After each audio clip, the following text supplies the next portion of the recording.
വടക്ക് കിഴക്ക് നമുക്കൊരു വീട്ടിൽ നഷ്ടപ്പെട്ടു പോയി കഴിഞ്ഞാൽ പലതരത്തിലുള്ള ദുഃഖങ്ങളും ദുരിതങ്ങളും അനർത്ഥങ്ങളും ഉണ്ടാവും. വടക്ക് കിഴക്ക് ഭാഗത്ത് 8 ക്രിസ്റ്റൽ ബോളുകൾ ആ ഭാഗത്ത് ഹാങ് ചെയ്യുന്നതും ഒരുപാട് സൗഭാഗ്യം കൊണ്ടുവരാനായിട്ട് നല്ലതാണ്. തെക്ക് പടിഞ്ഞാറ് ഭാഗത്ത് അവനെ കൂടുതൽ എനർജറ്റിക് ആക്കാൻ വേണ്ടിയിട്ട് നമുക്ക് അവിടെ ഒരു റെഡ് ലൈറ്റ് സ്ഥാപിക്കും. വടക്ക് പടിഞ്ഞാറ് ഭാഗത്ത് എന്തെങ്കിലും ദോഷം ഉണ്ടെന്നുണ്ടെങ്കിൽ 6 റോഡ് വിൻചയം ഉപയോഗിച്ചുകൊണ്ട് അതിനെ പരിഹാരം ചെയ്യാനായിട്ട് സാധിക്കും. പ്രശസ്ത വാസ്തു ഫെങ്ഷുയി കൺസൾട്ടന്റായ സുരേഷ് സാറാണ് നമ്മോടൊപ്പം ഉള്ളത്.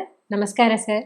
സർ, ഒരു വീട്ടിലുള്ള 4 മൂലകൾ എന്ന് നമ്മൾ പറയല്ലോ, ഇത് തരുന്ന സൗഭാഗ്യങ്ങൾ എന്തൊക്കെയാണ്? അതിലെ ഏറ്റവും പ്രധാനപ്പെട്ട കന്നിമൂലയിൽ തന്നെ നമുക്ക് തുടങ്ങാം. ഇപ്പൊ നമ്മളൊരു വീട് പണിയുമ്പോൾ ആദ്യമായിട്ട് അതിന്റെ കന്നിക്കുറ്റി അടിക്കുന്നത് കന്നിമൂലയിലാണ്.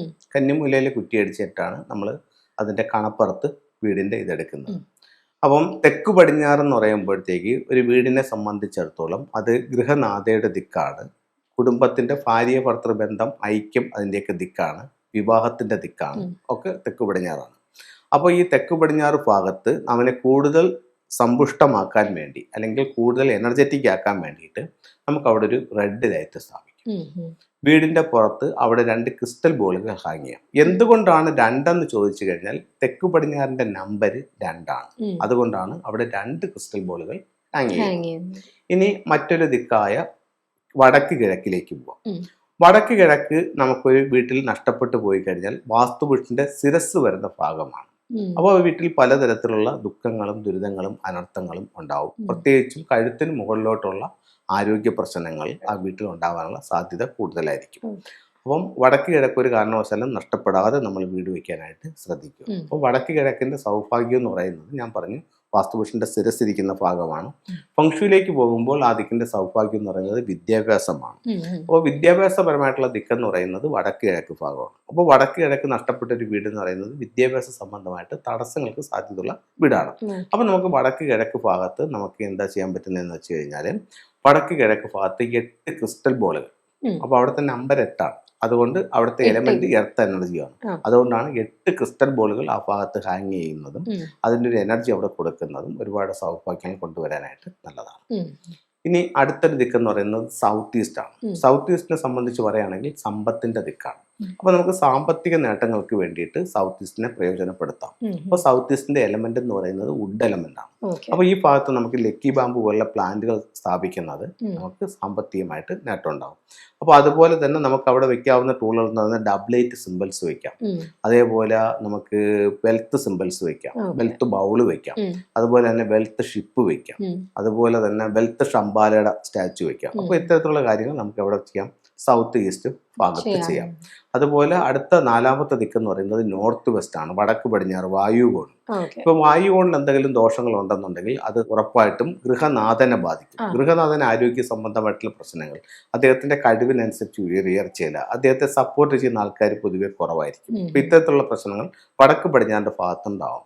അപ്പോൾ വടക്ക് പടിഞ്ഞാറ് ഭാഗത്ത് എന്തെങ്കിലും ദോഷം ഉണ്ടെന്നുണ്ടെങ്കിൽ നമുക്ക് വടക്ക് പടിഞ്ഞാറ് ഭാഗത്ത് 6 റോഡ് വിൻചയം ഉപയോഗിച്ചുകൊണ്ട് അതിനെ പരിഹാരം ചെയ്യാനായിട്ട് സാധിക്കും.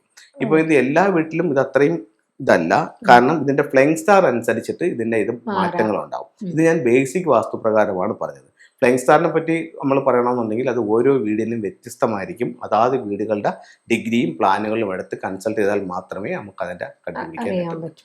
സാർ, ഇപ്പൊ എല്ലാ വീടുകളിലും ഈ 4 കോണുകളും കാണണം എന്നില്ല. അങ്ങനെ മിസ്സായി പോയ എന്തെങ്കിലും പ്രശ്നമുണ്ടോ? മിസ്സായി പോയി കഴിഞ്ഞാൽ ആ ദിക്കിന്റെ സൗഭാഗ്യം പോയി. ഇപ്പൊ നമ്മൾ ഓരോ ദിക്കിനെ പറ്റിയും പറഞ്ഞല്ലോ. തെക്ക് പടിഞ്ഞാറ് മിസ്സായി കഴിഞ്ഞാൽ ഗൃഹനാഥയെ ബാധിക്കും, വടക്ക് പടിഞ്ഞാറ് മിസ്സായി കഴിഞ്ഞാൽ ഗൃഹനാഥനെ ബാധിക്കും, വടക്ക് കിഴക്ക് മിസ്സായി കഴിഞ്ഞാൽ വിദ്യാഭ്യാസത്തെ ബാധിക്കും, തെക്ക് കിഴക്ക് മിസ്സായി കഴിഞ്ഞാൽ സമ്പത്തിനെ ബാധിക്കും. അപ്പൊ ഇതിൽ ഏറ്റവും പ്രധാനം ഒരിക്കലും മിസ്സാകരുത് എന്ന് ഏതായിരിക്കും എന്ന് സാറിനോട് ചോദിച്ചാൽ എന്ത് പറയും?